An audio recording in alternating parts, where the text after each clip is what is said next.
Hi, I'm Jamie Bruhn, and this is Waupaca Local Live. All right.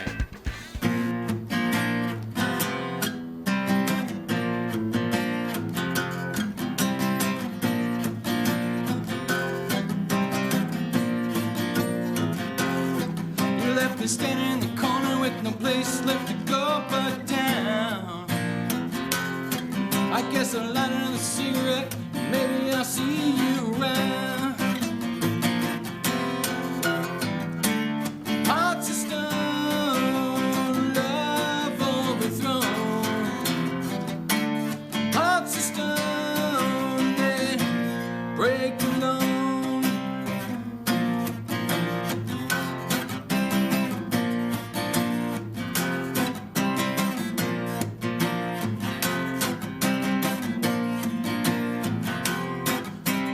Dawn is broken and there's nobody left on the street. I wasted 4 long years stoking the fires of a red hot heat. Hearts of stone, love overthrown. Hearts of stone, they break alone.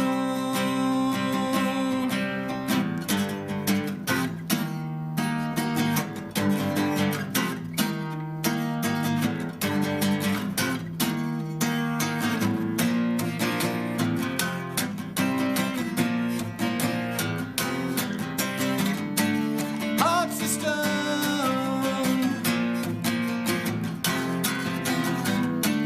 Hearts of stone, they break alone.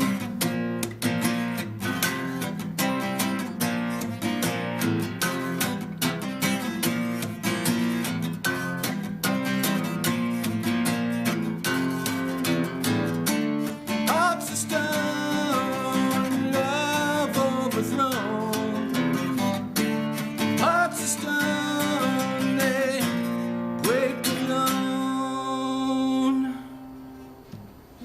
Welcome to Waupaca Local Live. We're so excited to be back in the studio. We're taking one giant step back towards normal here at Waupaca Local Live. We're downtown Waupaca in the basement of the City Hall in our wonderful studio with Josh at the helm. Welcome back, Josh Werner. And we do not have an audience, we just have our Facebook Live audience, and hopefully when this video is produced, you'll all have a chance to watch it. I'm Marcy Boku, and with me tonight is our wonderful co-host, Connie Tomsky from Hello. Wisconsin Rapids. It's Connie Tomsky Fable. Jack would want me to say that. Okay, Connie Tomsky / Fable. And she's over here from Wisconsin Rapids. Connie runs the group Friends of Rapids Music. If you caught our show last month, we sort of did a little bit of a pivot and had some technical difficulties, but ended up having a great conversation about your organization in Rapids, Connie. And thanks for that, Marcy. You're welcome. That was So fun. welcome, Connie, and I'm going to let you introduce Jamie. Okay. Well, everybody, this is Jamie Bruhn. Jamie is a very talented Wisconsin Rapids musician. He normally plays bass, but tonight he's going to play a little acoustic guitar for us, and he's going to play songs that he's written himself. Right. So, Jamie, is it time for our first question? Yep, go right Okay. for it. And I'm just going to hold up this Yes. CD. That's his solo album. Am I right on that? That's correct. That's a true solo album in my name. I had an album called The Dukes of 1987 that came out a year before, Okay. which was a collaboration with a good friend of mine named Dana Sager from St. Paul, Minnesota. Okay. We collaborated on lyrics and music, and Connie's on that record just as much as she's on this record. Which is not why I asked Jamie to be here, incidentally. Checks in the Let's mail. get that straight. Yeah, the check's in the Can mail. I just ask, was there harmony on Hearts of Stone? I wasn't on that one, I don't Travis Planico Okay. is on harmony of that song. Okay, so that our first song that you opened our show with was Hearts of Stone, first song on the album. Do you want to tell us a little bit about that song? Yeah, so I mean, the neat thing about Waupaca Local Live is it gives everybody an opportunity to kind of translate their material down pretty much to an acoustic level. Right. And this is a rock album. Yes. You know, Oh, it is. Yes. Yeah. Electric guitars, drums, keys, you know. I could hear that in my head. I'm like, wow, this would sound like this. Yep. So picking songs to figure out if they would translate well to acoustic, was a little bit of a process, but I think the ones I chose tonight work fairly well. As Connie mentioned, I'm normally a bass player. That's my primary instrument, and I dabble a little bit on guitars. I played a lot of guitars on that album. I did have help from a lot of local heavy hitters as well, like Jerry King and some folks from outside of the area. But Hearts of Stone, I think, was the first song I wrote for that album. I wrote this album in a folding camping chair watching youth football practice with a notepad, and kind of dived back into 20 years before at a period of my life that was meaningful to a certain degree for lyric writing. So the whole album itself is somewhat of a concept album. It takes place in the mid-90s and follows a very similar theme. It's called Cigarettes and Lies. Those two words appear in every song lyric, every song at some point. Sure. But Hearts of Stone basically is a song about kind of being on your own at the end of the night, beginning of the morning, and what does it take to get through that? Do you have to have a heart of gold, a heart of stone? Heart of stones break alone. That's what I came up with, and end up being kind of a fun pop rock type song. Sure. So, Yeah, it's really got a good hook. Yeah, Travis I Planico like it. played some lead guitar on that, as well as myself. Okay. Travis did a nice job producing this album as well. I would say so, yeah. Recorded most of it in his studio. So that's about it for that song. So just to mention, I did post the Spotify list of this album, all the songs, on our Waupaca Local Live Facebook page, and also on the Waupaca County. See, I can't even talk with the pandemic. This is so weird. That's what it is, Mars. Waupaca Community Arts Board's Facebook page. Welcome to COVID Chat. Yeah, 2021. COVID chat. Learning how to be a human again in public. Yep. Well, we're really glad that you're opening our new Step Yeah. Towards Normalcy Yeah, season for here, sure. Travis. I'm glad to be here. Yeah, so questions. We got more Yeah, questions. I You do. go ahead. I'm going to find us on Facebook. I would like to have Jamie talk, if he would, a little bit about your background in music, your influences. Like when you were a kid, did you listen to a lot of, whatever? Yeah, so kind of always been interested in music. My aunt put my first guitar in my hands. I must have been small. The camera probably can't see that low. Yeah.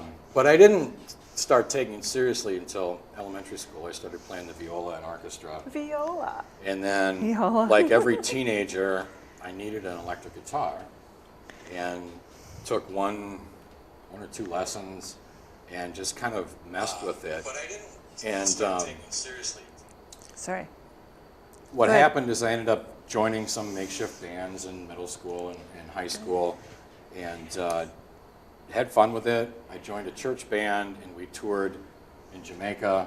Okay. A couple of spring breaks, a couple weeks here and there, and 3 shows a day, hauling all your gear in the back of a pickup Were you truck. playing bass at that Yes. time? Okay. Yeah. So how I became a bass player, guitar players are a dime a dozen. You know, everybody wants to be. Spoken like a true bass player. Everybody say wants that. to be a guitar player and a lead guitar player as well, because they get all the fans and all the ladies. And so, but I, out of necessity, a friend of mine said, "Hey, we need a bass player. Will you be our bass player?" I don't know anything about bass. Well, Yeah, but you played the viola. right, but that's in like the alto clef. I know, but it's the same intervals, isn't it? Yeah, pretty much. Oh, okay. There you go. I didn't know that. But my friend said, "Hey, the top 4 strings on the guitar are the same as the bass." Right. And I said, "Okay." So I found a cheap Squier precision bass and a cheap practice amp and joined the band, and we played in some guy's basement, and we played Skid Row and things like that, in the 80s, and that kind of took off because bass players were not a dime a dozen, and they were needed. Yeah. Yeah.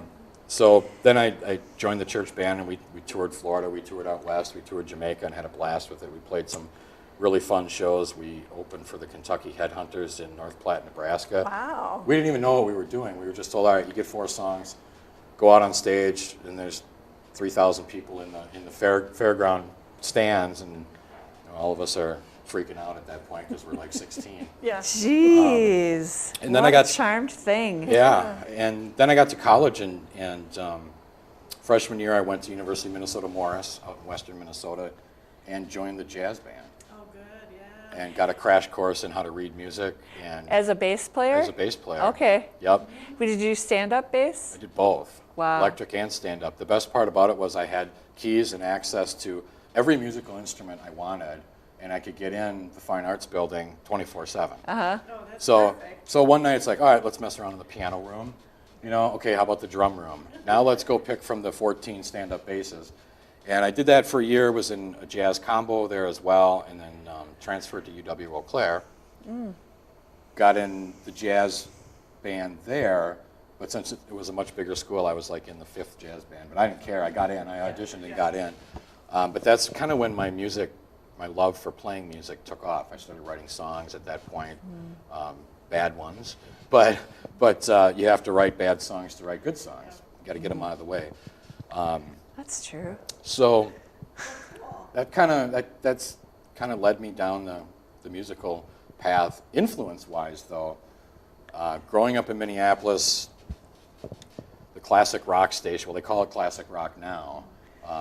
But you know, the Pink Floyds, the AC/DCs, you know, the typical Bob Seger, all that stuff you hear on the radio. I grew up with that. Yeah. And started expanding my musical horizons as I got a little bit older. I'm like, well, life isn't all about, you know, Bob Seger and all that. Let's move up and down the dial and see what we can learn. And so ever since then, my musical influences have expanded so far that it's almost impossible when I write a song or we play a song, where did that come from? It's hard to tell now. So, but I've been doing it for 35 years. Is your next song Stevens County?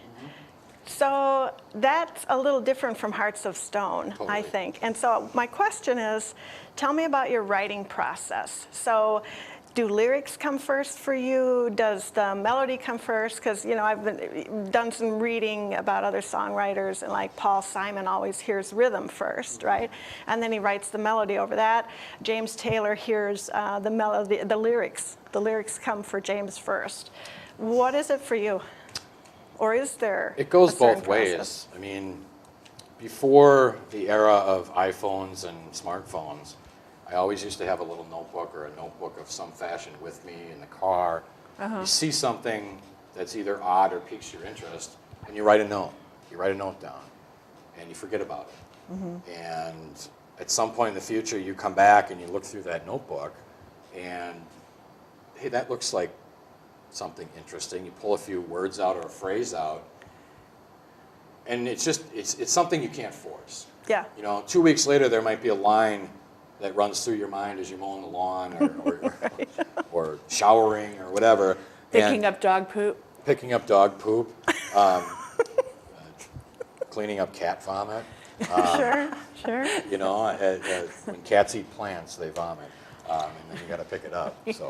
So it's that's a piece of it. And when you sit down and most of the time, I'll pick up a guitar, I'll pick up a bass, and I'll try and write a chord structure or a hook, and then let it percolate. Yeah. And then you go to the notebook. If you have a common theme, or you know, like with this album, I had a common theme running through the entire album. So I was picking out words and phrases out of all my notes, and which ones work best with, you know, the Hearts of Stone chord structure. Do I want it to be a rock song? Do I want it to be a gentle or a melancholy song? Sure. So it can go both ways. I mean, there are songs that I've written an entire set of lyrics for, and now I have to fit it to music. I see. Huh. Okay. So lyrics first. That's Yeah. interesting. But on the other hand, that doesn't always work very well. Yeah. So does that relate to your traveling too? Because you travel so much. Jamie is an international traveler. China, India, Japan, South America. I mean, it seems like you've been everywhere. So when you're traveling, do you make little notes? I know you take a lot of pictures, really good photographs, incidentally. But so that feeds in a little bit to your songwriting sometimes? It does. It does. I mean, I think the last song on this album is Chinatown. Yep. When you listen to the recording, there's ambient sound in the back in the beginning and at the end, and that I recorded on my phone, one in a Tokyo subway station. Okay. I recorded sumo wrestlers in Japan doing a chant before a Nice. match. And then I was sitting in a small cafe in Hong Kong listening to people shout in the kitchen, and I hit record. And ended up kind of melding it all together for that Wow. song. And it worked really well. But keeping notes while traveling, things you see, people you meet, it all gets thrown in the cauldron, if you will, and at some point it comes out. I love the cooking analogies that you keep making because that's how I think of it. It's like something's on the back burner and something is, boiling. That's what it feels like for me. There are some songs that write themselves. There are some songs that you toil over for a long time and you think it's good enough, and then you sit on it for a while. And you go back and listen to a demo and you're like, ugh, that needs to totally be changed. Sure. So it can go both ways. It just depends on where the song Takes you. Yeah, sure. I have a lot of friends who write. I don't write, but a lot of friends, and my son writes. And Marcy, I know, has told me several times that when she hears a song, it just comes to her, right? She doesn't even know where it's coming from. Yeah. But if she doesn't get it down, it drives her absolutely crazy. Am I right? Yeah. Right. Yeah. My son is, he writes jazz, and he says that for him, it's just a matter of picking melodies out of the air, and stuff like that. Yeah. So I always find it interesting to hear about every person's process because they're all so different. I like to hear about people putting so much energy into the lyrics because that's not my strong suit at all. That's where, I have so much music, but I don't have lyrics, and to me that's work, and I just get fed up with it, and I'm not a writer. Oh, you're a very good writer. I'm a music person, though. Yeah, but your lyrics are strong, in my opinion, too. It's just luck. I don't know, it was probably a typo. The tough part about lyrics is you have a vision as an artist in your head what you want to convey. What message do you want to, if a message at all? If a message is there, yeah. And if there is a message, how do you want to convey it? And you write all the lyrics, and then you look at it and go, well, that's not really conveying any message at all. And sometimes it gets frustrating. You scrap the whole thing because you can't quite get that vision out. Yeah. On the other, a great example of that is the Lizards have a brand new album we just started recording. Lizards is my main band that I've been playing bass with them for going on 14 years, I think. And we've got 2 albums out. We played a bunch of stuff from the first 2 albums when we were here as a band about a year or so ago, I think. But we started writing a new album, and Travis Planico and I sat in his kitchen, dining room, a couple of weekends in a row, just throwing lyric ideas around. And by the end of those weekends, your brain is just exhausted. Yeah, I've heard it. Obviously, a lot of people co-write things, and that's always been like, why would you do that? But lately, I'm so lazy that I think if somebody could just sub in and do this, but That part there's of it got to be a anyway, lot right? of, the lyrics. it builds when you're brainstorming with somebody, I would imagine. It would be fun to do that. But yeah, it's like a different part of your brain that sucks a lot of wattage when you're doing music. Oh, yeah. If you find that. I have to just mention somebody's talking about your socks. You've got some really cool gray tone. Wow, those are expensive. They say meow. They say meow on them. Yeah, okay. Yep. It's Lenny Seacrest Lenny Seacrest. is here. Jeff Romanesco is here. Bring them on camera. Bring your socks? socks the up. socks. You Bring gotta them get up. them high enough for the camera there. It's like acrobatics Yeah, right now. they're like tie-dye gray. We've got James Heimsness, Yep. Ron French, Linda Riley, Mark Grosch, and Amber Grosch. So I think it's time for another song. I do What's too. that song you were going to do? What's your next song? Stevens County? Stevens County. All right, let's have it. Jamie Bruhn on Waupaca Local Live. Well, I had to wear special socks. to the socks. Socks I wore yesterday were Cat Daddy socks. These are meow socks. Okay, so he must be a cat person. This is the third thing you said about cats tonight. We love cats. You we love cats. Yep. Okay. Yep.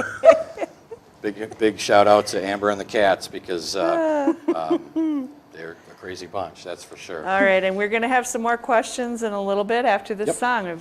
Stay with us, fans of Jamie Bruhn. If for those of you out in Facebook land, Connie actually sings background vocals on this song on the album. Oh, you should sing along then. All right? Is that all right? Is I that don't care. That's fine with me. Yeah, that'd be So, great. This song It's is. been a while, Jamie. It's been a long while. I think I put the album out in 2017. Was it? Okay. All I just right, woke Jamie up from Bruhn COVID. And Connie Chomsky singing background vocals on Waupaca Local Live.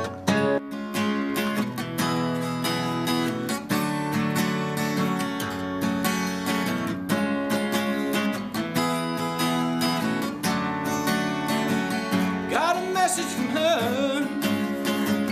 It was 3 a.m. I couldn't stop dreaming. Wasn't sure I could even give a damn.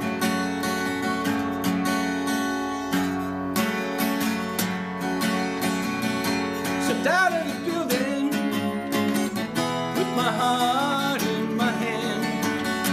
I bared my soul.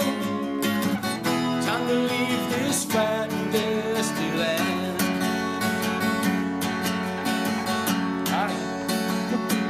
When the wheels come turning and the skies is cloudy, when the wind comes blowing and you're leaving Stevens County.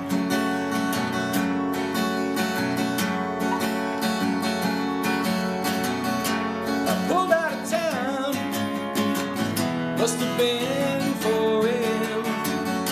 I couldn't stop dreaming, didn't wanna misunderstand.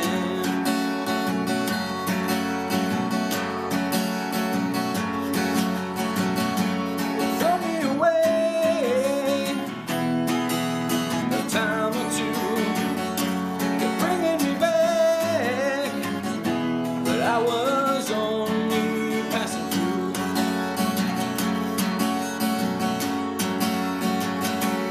When the wheels come turning and the skies get cloudy, when the wind comes blowing and you're leaving Stevens County.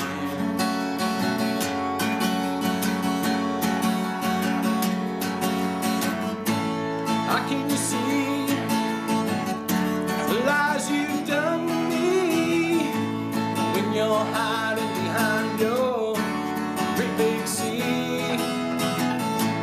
Can't see through the fog of your memory, but to be alone, alone, alone, alone is where you were meant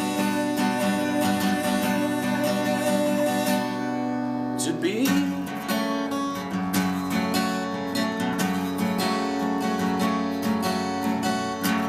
Now I'm left alone on this windy highway. The trees are blowing, trying to drive away.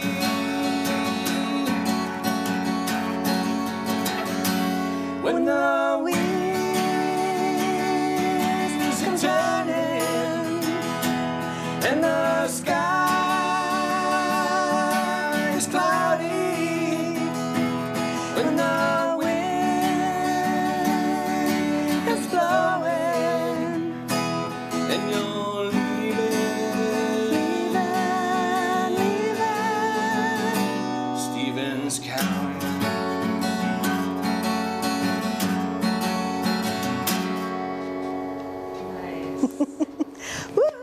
Thank you. Great. Thanks, Connie. Thank you, Jamie. Reprising your fun. studio role from 4 years ago. Yeah. 4 years ago. Ooh. Wow. Probably 5 years ago. Yeah, by the time we right, recorded right. it. So you guys recording in your own studio?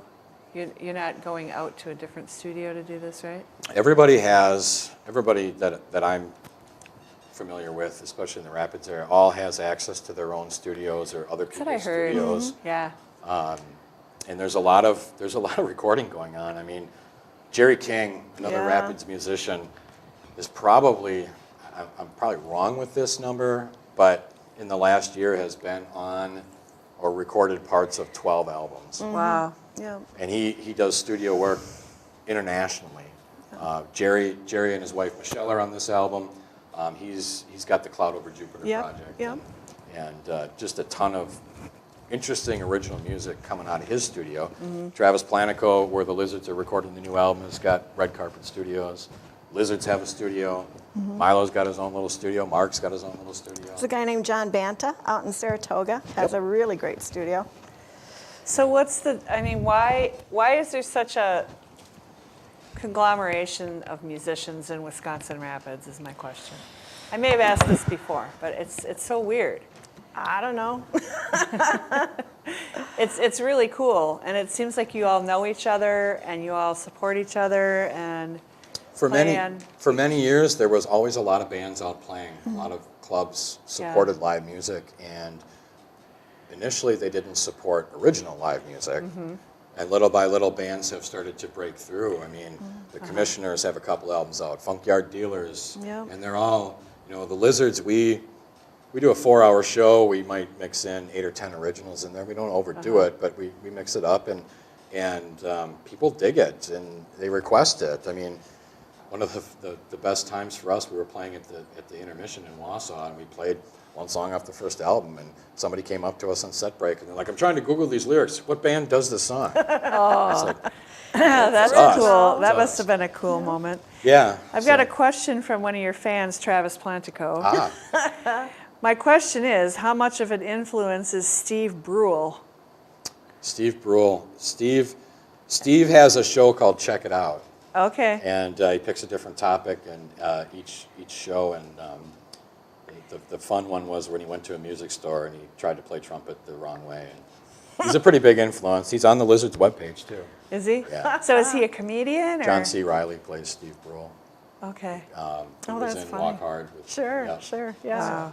He's a pretty big influence, Trav. That reminds me of something, actually.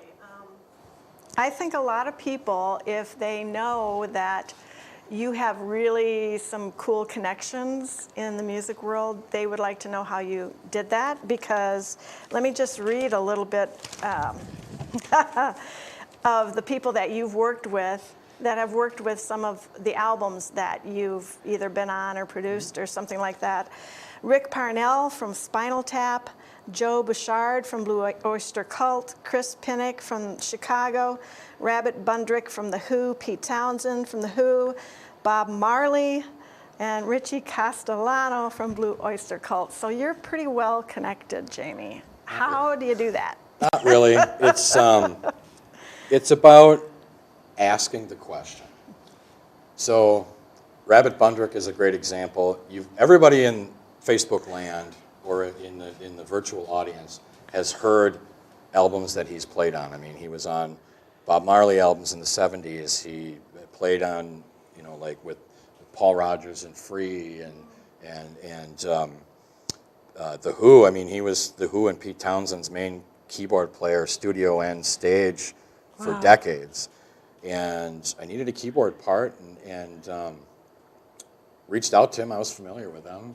I mean, Roger Waters, David Gilmour, and he's living in England. He's from Texas originally, and he had time on his hands and said, "Yeah, I'd love to play on one of your songs." So I sent him Stevens County, actually, and he recorded a bunch of piano, a bunch of Hammond organ, did a bunch of stuff, and liked the song well enough that he came back to me a couple of months later and said, "I've got a musical piece. I can't write lyrics. I can't sing. Will you write lyrics and sing on this song?"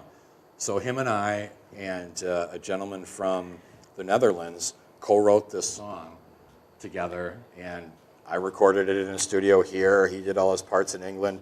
Juan van Emmerloot did all the drums and the bass in the Netherlands, and turned out to be a wonderfully beautiful song. Don't know if it'll ever get released, but I co-wrote a song with the guy. And it was just a matter of you reaching out and like taking that first step and sticking your neck out there and saying, "Will you possibly? sounds like- could you consider doing this?" Yeah.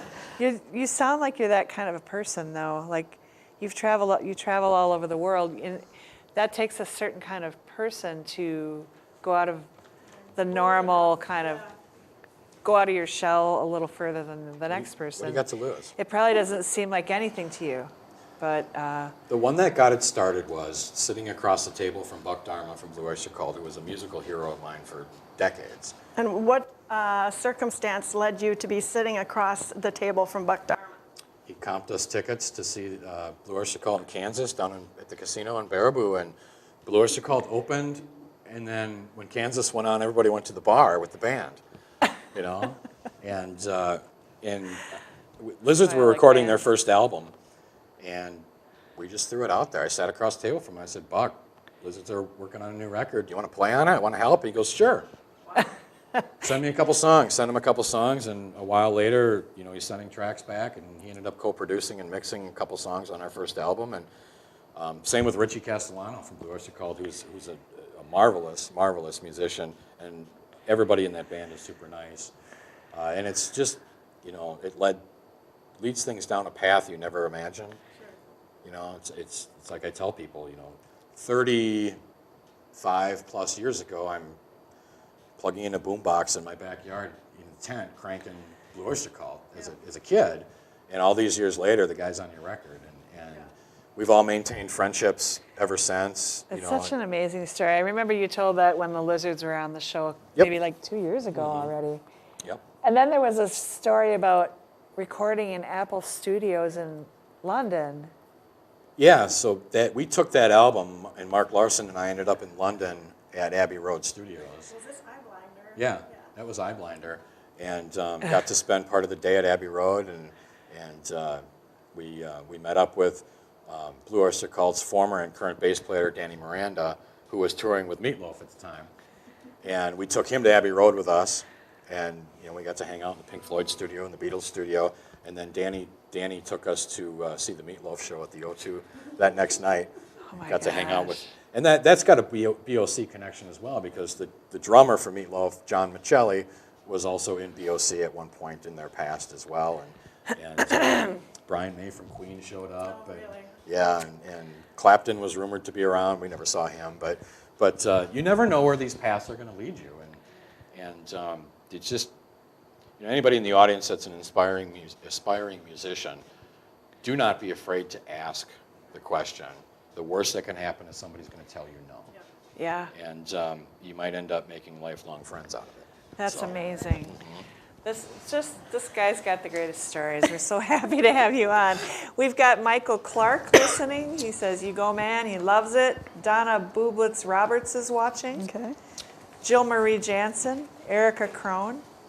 So thanks everybody for tuning in. This is Jamie Bruhn and Connie Tomsky from Wisconsin Rapids here in our studio.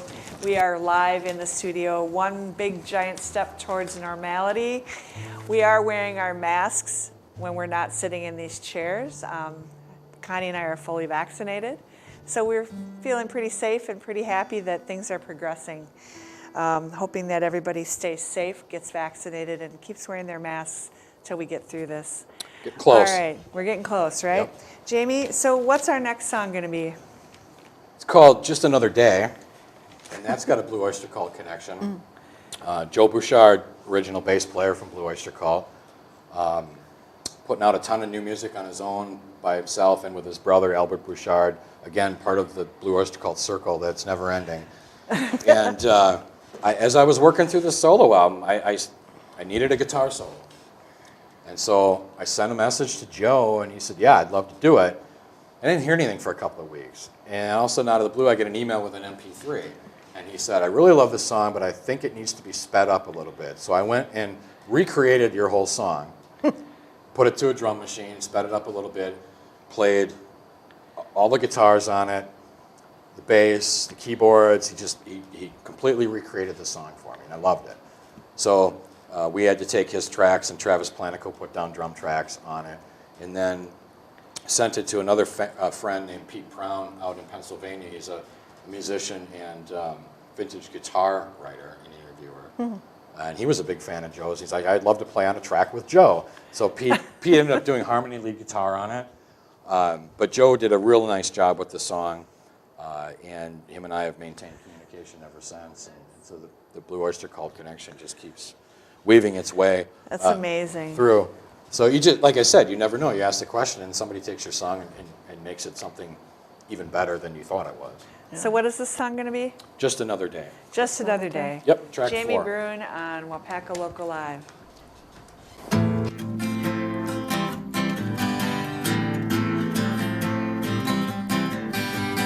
Hey, you devil to pay.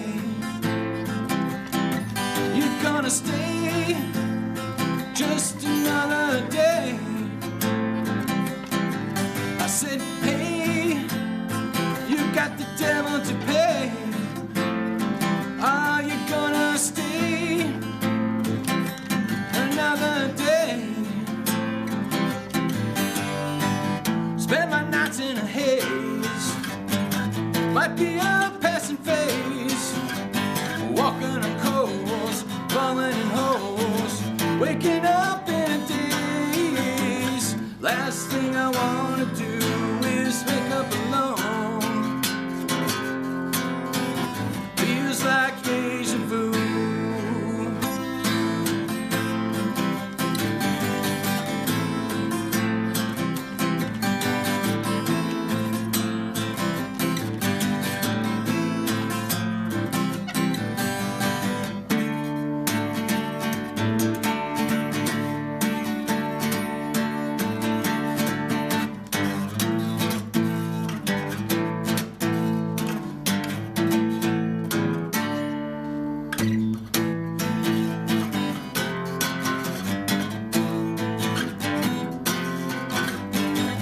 Thinking about poor decisions, misguided collisions, lost phone calls, Chinese walls, intentional subdivisions. Last thing I wanna do is end up alone.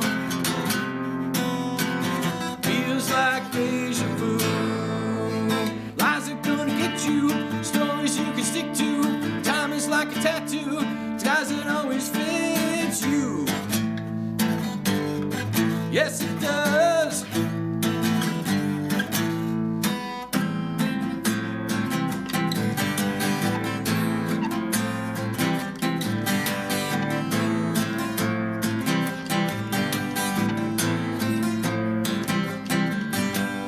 Last thing I wanna do is end up alone.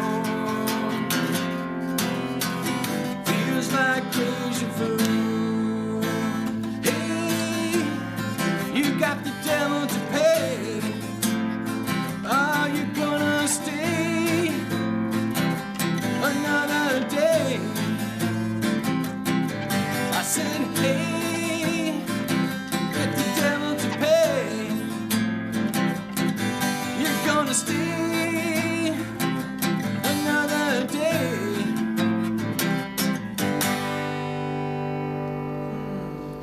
Nice. That one's a little harder to translate from a rock song to an acoustic I was just song. going to talk about that. What is it like to play a song that gets developed beyond being able to play it in your living room again? It's not easy. Yeah. Because you hear it, Yeah. you hear it one way in your head because it's Yeah. been on the record and you recorded it, and then it's like, okay, how do we translate this to Yeah. this setting? Because you were like saying that, you sent somebody a song and he sent it back and it's way more developed, and then you like that, but then it's like that baby song isn't there anymore, and that's interesting. Yep. Sometimes you just got to live with it, Yeah. you know. And it ends up being instinctually the right thing to do. You know, at first you're like, oh no, and then you let it percolate again, Yeah, put it on the yeah. back burner for a while, and then you go back and listen to it, and it's like, all right, yep, it's right. You Yeah. know? But then trying to translate a straight up rock song with screaming lead guitars. Well, with the bridge, you could tell that there was something else going on under that instrumental bridge. Oh, I was yeah. like, okay, what was that yeah. with the band, right? Yep, yep. And, Yep. and Joe plays some pretty cool lead guitar on there that just cannot Yeah. be replicated. So when you're playing on your album, and forgive me, I didn't look at the credits and stuff, but are you playing bass on there, or did you also play guitar? Or did you already say I played bass and guitar on most of the record. I farm out a lot of the lead stuff. I can't. There's a couple songs I played the lead guitar on, but I'm not very good at it, and Yeah. I know my limits. This particular song, Joe Bouchard said to me, he pulled out his old Ernie Ball Music Man bass, that he used on the Blue Oyster Cult album from the early 80s that they did Burnin' For You on, the big hit. Okay, so I was hearing a little bit of Burning For You in that song, That's by what the it way. was, yeah. Yep. So he said, I pulled that bass out, and he said, I put new strings on it, and I played the bass line. He goes, I know you're a bass player. You can redo it if you want. I'm like, oh, no, Joe. You're Blue Oyster Cult's original bass player, and that bass that you played on my song was played on that whole album, Burning For You, Fire of Unknown Origin.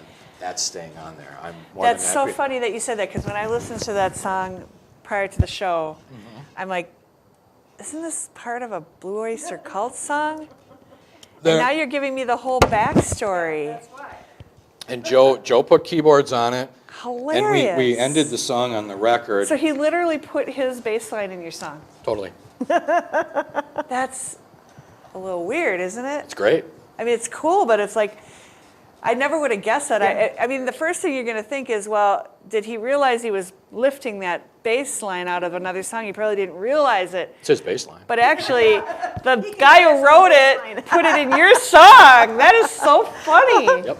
Yeah, cool. Yep. Very cool. Again, Oh you my never know what God, you're going to get. That's Right? like the best story I've heard yet. It's You can't say no to that. no. I'm No. happy to take my hands off the bass guitar for some, let somebody else do it. So Well, thanks. I'm really glad I know that, because I was wondering when I heard that song. That's great. I have a question. I think we would be remiss if we didn't mention something more about the Lizards as far as your involvement early on and the fact that they're an iconic band in Rapids. They've been together for probably 30 years now. 32 years. The this main year. members, Milo and Mark. Travis has been in the band on and off for probably 15 years now. Yep. And then you joined, replacing Grant.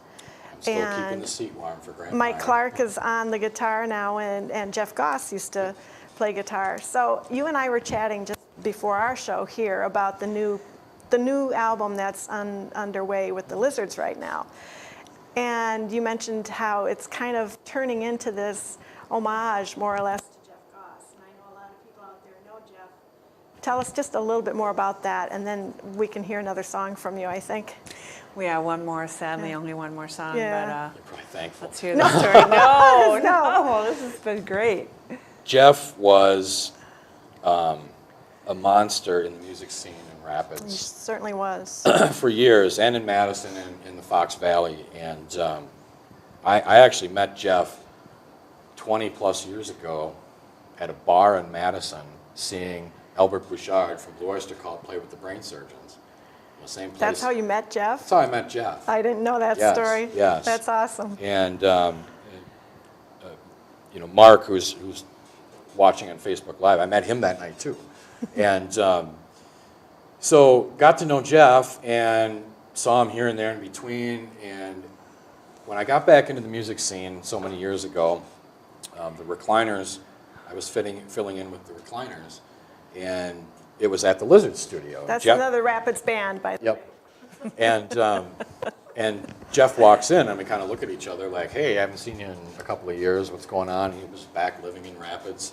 And so and then I joined the Lizards and had the pleasure of playing with Jeff for so many years.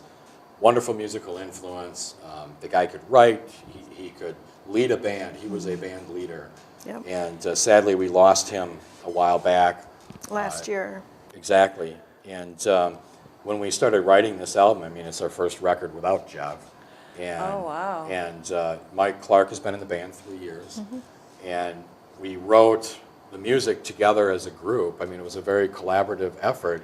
And a lot of the themes, we couldn't stop thinking about what Jeff meant to the music scene and to the band. And the lyrics reflect that in some of the songs.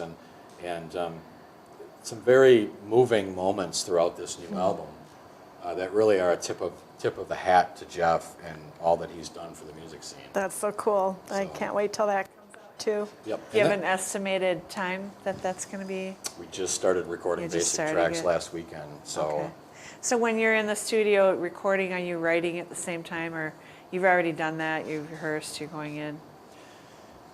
Okay. which is a little bit different than we used to do it. I mean, in the past, we would write a couple songs we would rehearse them, we'd start playing them live, and once we got a group of songs together, then we went into the studio to record them. Like on the first album, Back from Milwaukee, Newcastle, we'd been playing those live for 3 or 4 years as a band before they ever ended up on the record. But this time, for this album, we wrote all the music as a group. None of it's ever been played live before. So when we finally come back out of the COVID barn, there will be some new material ready to go. And so we wrote it, we charted it all out, we rehearsed it as a band, and then right before we went into the studio to record, we rehearsed it without vocals. You know, so we could be as efficient as possible when we went into the studio. So it's very intentional recording this Totally time. intentional. Yeah. Yep. Which would be a little different probably than how Jeff would have done it. Jeff, You had to say it, Connie. Jeff was a free spirit when he it was. comes to music. Yeah, and, yeah. and songs would take a different direction depending on how, you know, how Jeff interpreted them. Sure, and sure. Good, bad, or indifferent. And same with guitar soloings and phrasings and tones and things like that. And once he had a vision, you rolled with that vision. Yeah. This is a little bit different, a little bit more structured, but it's definitely going to be a nod to Jeff and all he meant to the music scene. That's awesome. Awesome. Yeah, that's great. So what's coming up for you guys? Or then we have to get back to your last song, but I'm just curious, when are you guys going to start playing out, or have you started playing out? We have not started playing out yet. Okay. We kind of threw the brakes on in September when the outdoor show. In fact, the last show I played was with you guys when I filled in. Subbing for the Atomics, yeah. Okay. Yeah. Which was last June. And I think toward the end of the night, it was dipping below 60 degrees, and my arthritis was showing up. And as a stringed instrument player, things just they're not as oiled up as they used to be. I hear you. So we pretty much threw the brakes on then as well. We didn't want to play inside, and I think our first show is June 4th in Abbotsford for Abbey Fest Street Dance. Okay. But then you said earlier, you said when you and I were chatting, you guys are pretty much fully booked already. Our schedule is pretty decent, and all outdoor shows, Yeah. which is great. That's what we're doing too. We're doing Some outdoor shows. really cool venues with nice. I mean, like Hoozles at the Lakes has a Yeah. beautiful tent, so rain or Yep. shine. Rain or shine. Nice. So we'll see. I mean, we were laughing the other day that we've been spending all this time on this new material for this record. Do we even remember our set of cover songs that we play? We're going to have to rehearse our set list again before we get back out on the road. Sure. I'm sure it's like riding a bicycle. Yep, they'll all come back. We've got a little comment here from Mark Grosh. Epic Eve, beer of can raised on high for Brother Weevil. That's Yep. the Let's see who we're golden talking age about. of leather reference of a Blue Oyster Cult song from many years ago. Okay, cool. All right. Well, I'm sorry to put an end to this. It's just been really fun. You're so fun to has talk to, and your energy is great. You're a person that emits, I don't know what Positivity. that is. It's Positivity. positive, Yeah. and it's, Adventure, yeah. yeah, it's like it's possibilities. I felt like that when you guys were in the studio last time, or with us. And really glad to have you. And I'm just going to mention that Arts on the Square is on for this year. And you guys are going to be on our main stage. We The are. Lizards are going to be here in Waupaca, so excited In August, about that. right? Is that? In August, Yep. it's the 21st, I believe. Yep. August 21st, right? Yep, that's Yep. correct. We're going to be in a different location. We'll be by the rec center, but it's a cool site. We're doing that because of the construction downtown.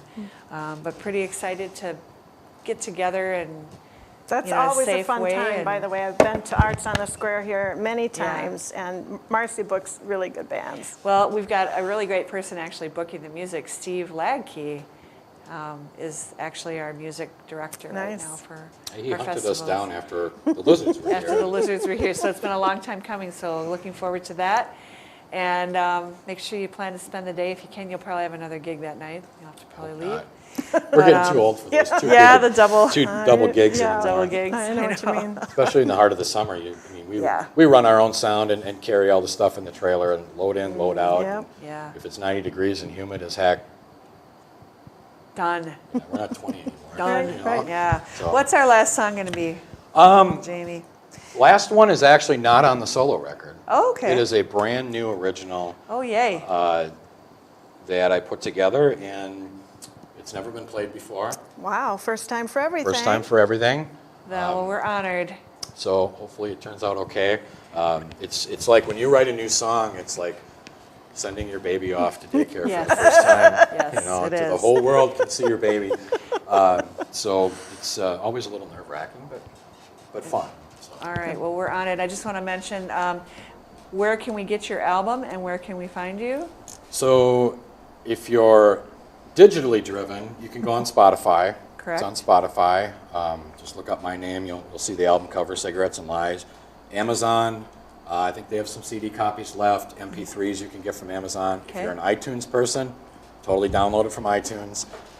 Bandcamp, you look me up on Bandcamp. You can order CD The copies. actual CD? And for those of you who have old pickup trucks or old Oldsmobiles with cassette decks, I did actually put this out on cassette. Oh my Why gosh. would you do that? Why not? That is hilarious. You, I'm turning this, I want to trade mine for I'll get you a cassette copy. And if you don't watch out, maybe the new Lizards album will come out on 8-track. Wow. Oh, Wow. that's so funny. There are bands that are putting them out on what they call dead formats. I think Jack has a copy of the cassette, and he Might be, yep. playing in his truck. So Unbelievable. if you have a boombox laying in the garage, hit me up. I can totally score you Yeah. a cassette. All right. Well, So- thank you so much, Jamie Bruhn from Wisconsin Rapids, musician extraordinaire, and Connie Tomsky. Thanks for co-hosting. You bet. We'll see Connie again throughout the year, and really glad to be back. And thanks everybody for watching. Jamie Bruhn, Waupaca Local Live. Thanks, Marcy. Thanks, Connie. This is called bet. What I'll Give You.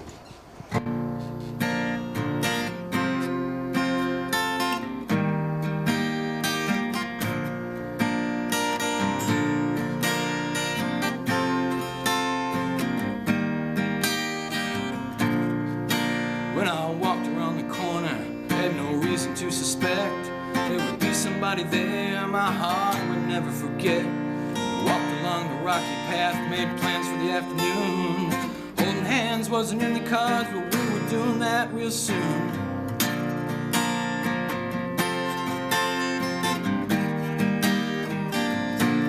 What I won't do is I won't break your heart. My words will ring true. I'll make this promise to you. What I'll give you, every piece of my heart, all the open doors that we walk through. My soul, it's what I give you.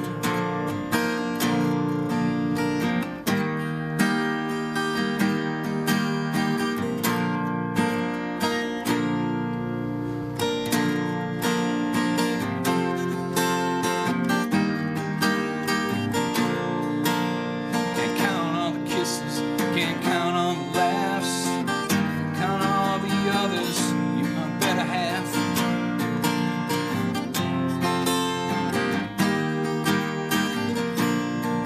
Cause we wake up every morning holding hands until the end.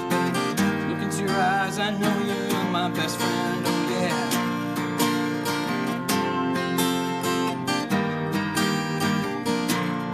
What I won't do is break your heart. My words will ring true. Make that promise to you. What I'll give you is every piece of my heart. It's open doors that we'll walk through. Now the time has passed and I'm getting stronger.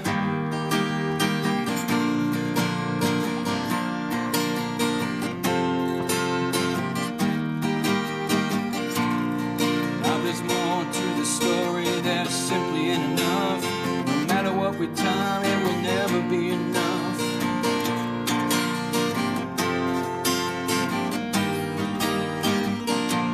What I won't do, I won't break your heart. My words will ring true. That's my promise to you. What I'll give you is every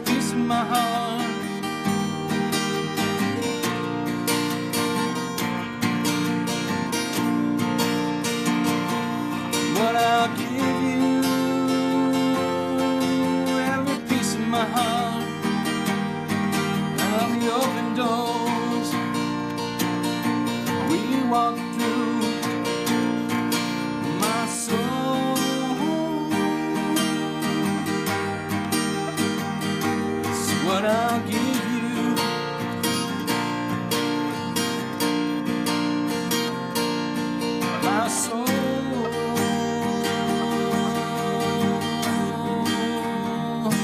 is what I'll give you.